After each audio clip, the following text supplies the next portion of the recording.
Students of class 9B, now I am going to explain you the following points of chapter 7, topic the Cholas. Parantaka 1, Raja 1, Rajendra Chola, the Chola administration, local self-government. First one, Parantaka 1. Who was Parantaka 1? Parantaka 1 was,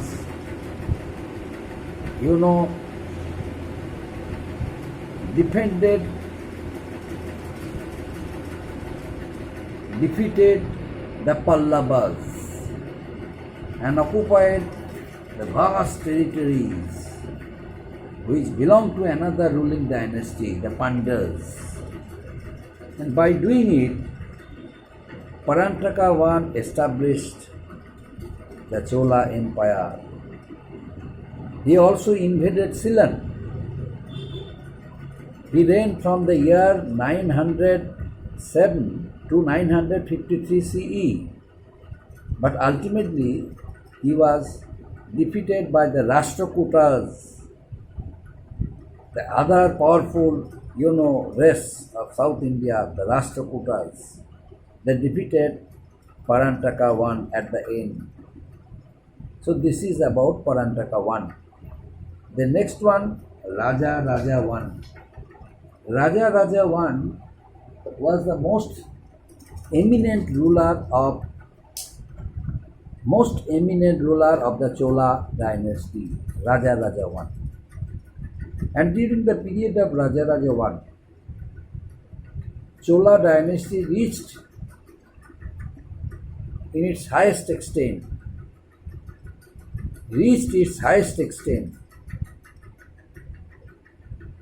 Raja I was the son of Parantaka I. He became the king in the year 985 CE. Mysore and Coorg were the two most important places he annexed. He annexed territories like Travancore, Mysore and Coorg by defeating the Cheras, the Pandavas and the Chalukyas. The other kingdoms, South India, the Cheras, the Chalukyas and the Cheras, the Pandavas and the Chalukyas, they all were defeated by Raja I because Raja I and his ambition was as high as that of a, very famous ruler of the world. That's why Raja I, was able to defeat other South kings, other kings of South India and other kingdoms of South India like the Pallavas, the Cheras and the Chalukyas. His greatness was that he was able to establish the glory and prestige of the Chola kingdom. And he is regarded, and it is due to that reason, he is regarded as the real founder of the Chola kingdom in South India. A powerful navy developed under his time. It helped him to establish his influence in trade in Siru. His achievements are inscribed on the wall of the Brihadeshwara temple at Tanjore. According to the inscriptions, Raja I's army crossed the ocean by ships and burnt up the Lanka kingdom. And Mahinda V was the king of Ceylon. During that time, was unable to check the invasions of Raja I. So these are the greatness of Raja I.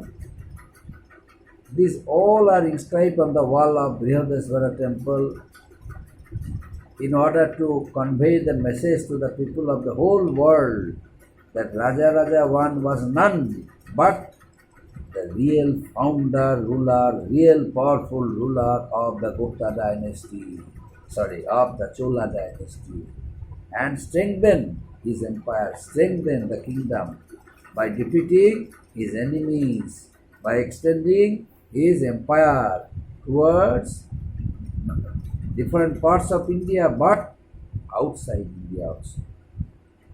His son Rajendra Chola, after his son Rajendra Chola came to power, Rajendra Chola succeeded his father in the year 1014 CE and ruled till 1044 CE.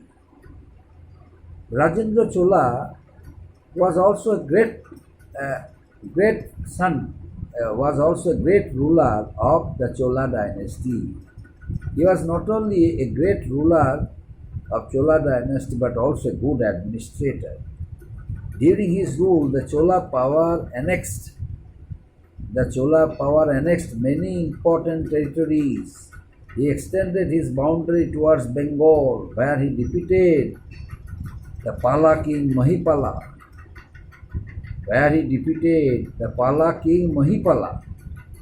and then he defeated the Pallavas. He assumed the title Ganga Konda, meaning conqueror of the Ganga, and his armies marched through the northern regions of the Ganga valley. He also built the capital city of Ganga Konda Chulam to commemorate his victory. Rajendra Chola conquered Sri Lanka, Andaman and Nicobar Islands and parts of Myanmar. He established a thriving trade relationship with Southeast Asian countries. Rajendra Chola was the greatest Chola ruler. He was the first Chola ruler to have extended his empire more and more efficiently than his father Raja Raja I. Rajendra Chola realized that Bengal was a province of huge revenues, huge wealth, huge prosperity. That's why during midnight he crossed the Bhagirathi Ganga and attacked the sleeping soldiers who were all sleeping. During midnight, Rajendra Chola attacked the tent and killed a number of soldiers of Mahipala. Mahipala during that period was the king of Bengal, Mahipala. And during that time,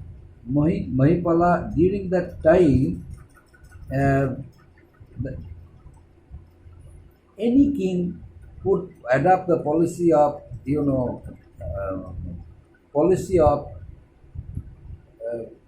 a good strategy, policy of betrayal policy of strategy. It was declared that next morning Rajendra would start fighting against Mahipala's soldiers. Mahipala ordered his soldiers to go to their bed to take rest and to sleep. After having eaten their food, after having completed their dinner, all the soldiers, they went to their beds and started sleeping. Meanwhile, during midnight, Rajendra Chola's army crossed Bhagirathi River, and then they reached this side by crossing the Bhagirathi River and killed all the innocent soldiers of Mahipala with their swords.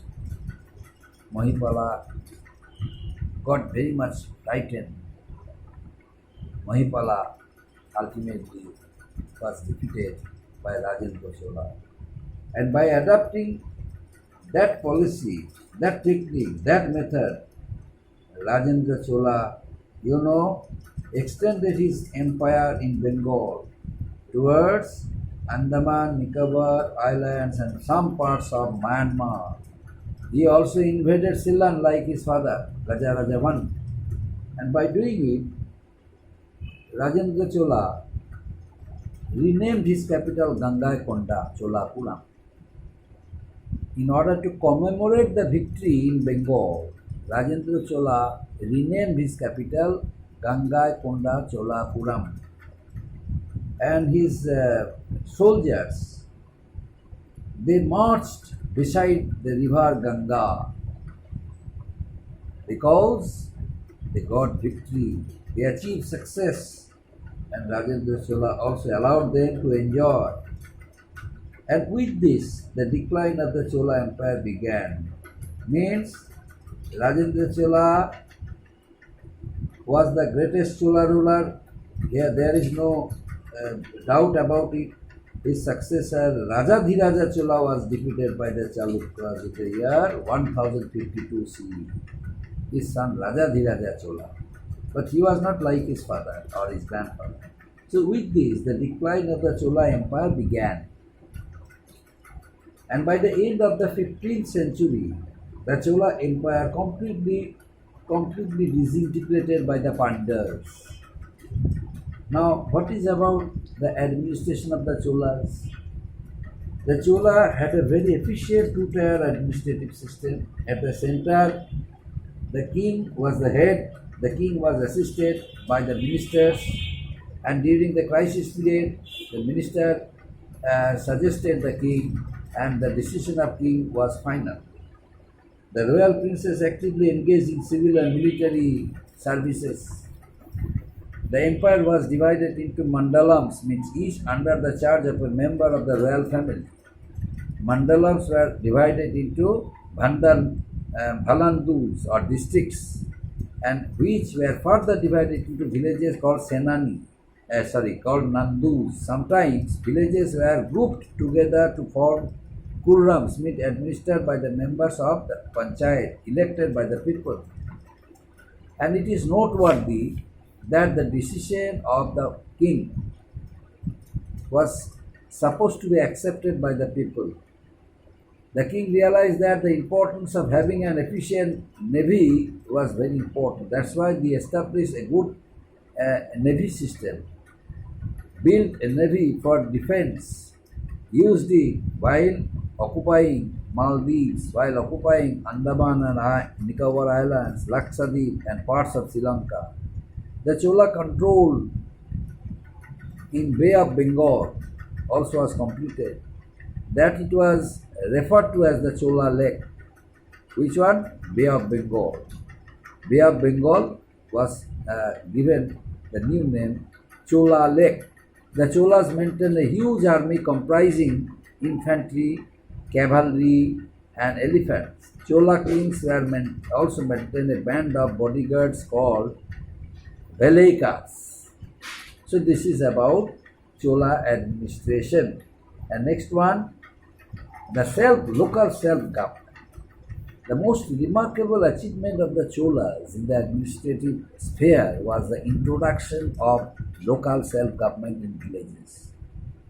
The village heads were given responsibilities to negotiate the local problems. So, in solving in solving the problems of the villagers, the aged villagers were given importance.